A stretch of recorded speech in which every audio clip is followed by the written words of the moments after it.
उस घटना के बाद से अनिरुद्ध बाबू पहले जैसे नहीं रहे। हर रात ड्यूटी पर उन्हें लगता था जैसे कोई दूर से देख रहा है। प्लेटफॉर्म के एक कोने में खड़े होते ही अचानक ठंडी हवा चलने लगती, जबकि आसपास कोई खुली जगह नहीं थी। एक रात उन्होंने हिम्मत करके स्टेशन के अंतिम छोर पर गए, जहां सौरभ की मृत्यु के बाद से कोई नहीं जाता। वहां पहुंचते ही उन्होंने देखा पुरानी रेल लाइन के पास एक फटा हुआ बैग पड़ा है। बैग के अंदर एक डायरी थी। पन्ने पीले हो गए हैं। डायरी के अंतिम पन्ने पर लिखा था, मैं घर नहीं लौट पाया। हर रात ट्रेन पकड़कर लौटता हूं, लेकिन मुझे कोई नहीं देखता। अचानक पीछे से वही जानी पहचानी आवाज आई, आपने मुझे देखा है, इसलिए आज बात कर पा रहा हूं। हराउट भरा। मुड़ते ही सौरभ को देखा। वह पहले से भी ज्यादा पीला दिख रहा था। उसकी आंखें आंसुओं से भरी हुई थीं। उसने कहा, दुर्घटना की रात किसी ने भी उसकी मृत्यु को ठीक से दर्ज नहीं किया। उसका शरीर मिला था, लेकिन उसकी आत्मा इस स्टेशन पर फंस गई है। सौरभ ने अनुरोध किया, मेरा नाम रिकॉर्ड में ठीक कर दीजिए, मैं मुक्ति चाहता हूं। अगले दिन अनिरुद्ध बाबू ने रेलवे कार्यालय में सभी दस्तावेज ठीक किए। मृतकों की सूची में सौरभ का नाम संशोधित किया गया। उस रात आखिरी बार ट्रेन की सीटी सुनाई दी, लेकिन इस बार कोई नहीं उतरा।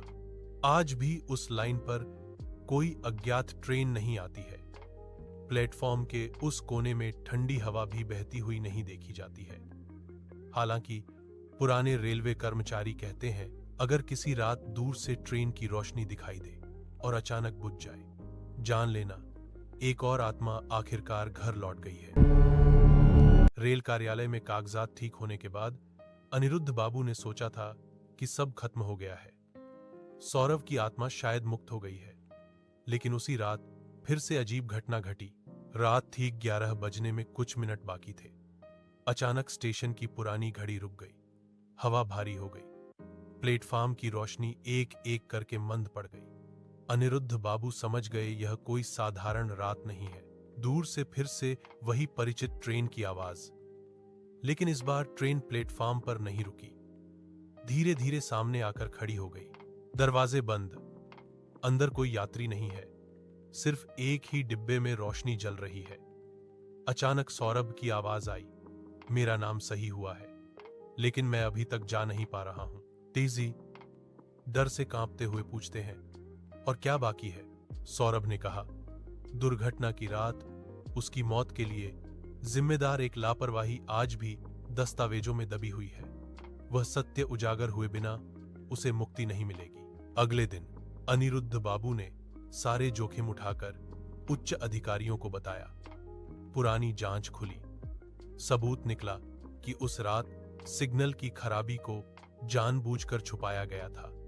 सच्चाई सामने आते ही रेल विभाग में हड़कंप मच गया। उसी रात आखिरी बार ट्रेन आई। अब ट्रेन रुकी, दरवाजा खुला। सौरभ धीरे धीरे उतरा। उसके चेहरे पर पहली बार शांति की छाप थी। उसने अनिरुद्ध बाबू की ओर देखकर कहा, अब मैं घर लौट रहा हूं। वह ट्रेन में चढ़ गया। ट्रेन चलना शुरू हो गई। धुएं में प्रकाश गायब हो गया। उसके बाद से कोई अज्ञात ट्रेन नहीं आई।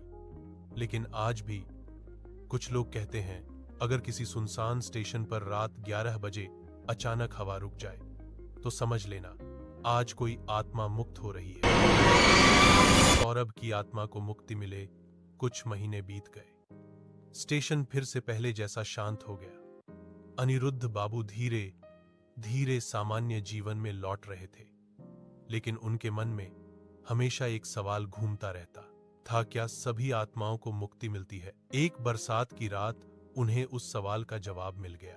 रात तब लगभग 12 बजे थे। अचानक स्टेशन के बाहर की लाइन में रोशनी जल उठी। किसी ट्रेन की आवाज नहीं है, फिर भी लाइन कांप रही है। अनिरुद्ध बाबू बाहर निकलकर देखा, रेल लाइन के पास खड़ा है एक वृद्ध व्यक्ति, कपड़े भीगे हुए, आंखें गहरी अंधेरी। वृद्ध धीरे से बोला, सौरभ चला गया, लेकिन मैं अभी भी रह गया हूं। इरथर समझ गए, यह इंसान नहीं है। वृद्ध ने बताया कि वह उस रात का गार्ड था। डर और नौकरी बचाने के लिए उसने सच्चाई छुपाई थी। सौरभ की मौत के बाद पछतावा उसे सताता रहता था।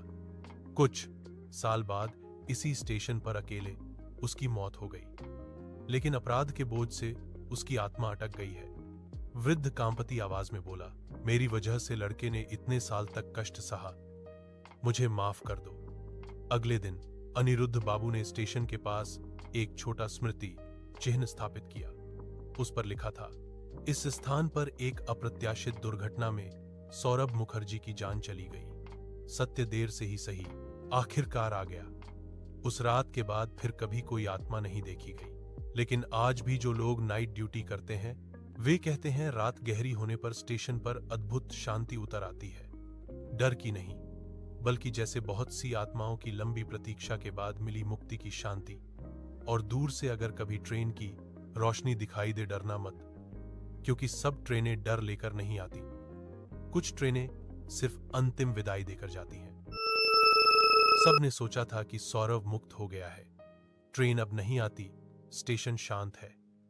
लेकिन अनिरुद्ध बाबू जानते थे यह शांति सामान्य नहीं है। एक रात ड्यूटी के बाद उन्होंने स्टेशन के पुराने कंट्रोल रूम में प्रवेश किया। कई साल बंद। अचानक अंदर का टेलीफोन बज उठा। रिसीवर उठाते ही कांपती आवाज, सर ट्रेन आ रही है। अनिरुद्ध बाबू हैरान, कौन सी ट्रेन?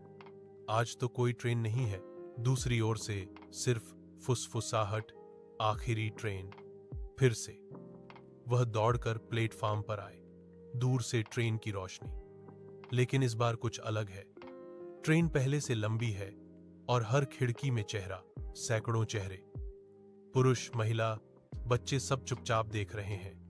ट्रेन रुकी, दरवाजा खुला। अब एक नहीं कई लोग उतरने लगे। अनिरुद्ध बाबू चिल्लाए, तुम लोग कौन हो? सौरभ सामने आया, लेकिन इस बार उसकी आंखों में शांति नहीं है, डर है। उसने कहा, मुझे मुक्त नहीं किया गया, मुझे जिम्मेदारी दी गई है। अनिरुद्ध बाबू स्तब्ध। किसकी जिम्मेदारी? सौरभ फुसफुसाया, यह ट्रेन केवल उन लोगों के लिए है जिनकी मृत्यु दर्ज नहीं हुई है, और अब संख्या बढ़ रही है। अचानक सौरभ ने अनिरुद्ध बाबू की ओर देखते हुए कहा, सर आपका नाम भी आज रिकॉर्ड में नहीं है। अनिरुद्ध बाबू चक्कर खाकर गिर पड़े। अगले दिन सुबह स्टेशन पर नया कर्मचारी आया। पुराना रजिस्टर खोलकर देखा। अनिरुद्ध बाबू की आखिरी ड्यूटी पिछली रात थी, लेकिन उनकी मृत्यु की कोई रिपोर्ट नहीं है। उस रात से ही स्टेशन पर एक नया अफवाह है। रात 11 बजे अगर कोई काउंटर पर बैठा हो और पुराने रजिस्टर में नाम लिखे तो समझ लेना वह अब यात्री नहीं है, वह आखिरी ट्रेन का कर्मचारी है।